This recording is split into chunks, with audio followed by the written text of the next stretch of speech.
నమస్కారం సుప్రభాత గంటారావానికి స్వాగతం ముందుగా ప్రధానాంశాలు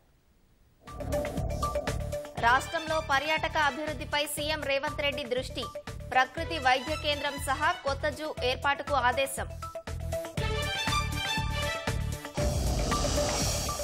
ప్రజలపై పన్ను భారం వేయకుండా రాష్ట్ర ఆదాయం పెంపు ఎల్ఆర్ఎస్ అమలులో వేగం పెంచాలని అధికారులకు భట్టి దిశానిర్దేశం రామగుండంలో మరో 1300 మెగావాట్ల విద్యుత్ కేంద్రం ప్రాజెక్టు కోసం ఇవాళ స్థల పరిశీలన చేయనున్న మంత్రులు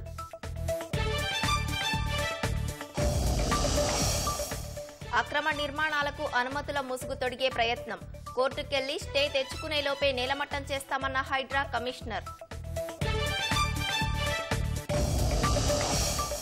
ఆఫ్రికా దేశాల్లో మంకీపాక్స్ వ్యాప్తి 6 నెలల్లో తగ్గే అవకాశం త్వరలోనే వ్యాక్సిన్లు కాంగో చేరుకుంటాయని WHO వెల్లడి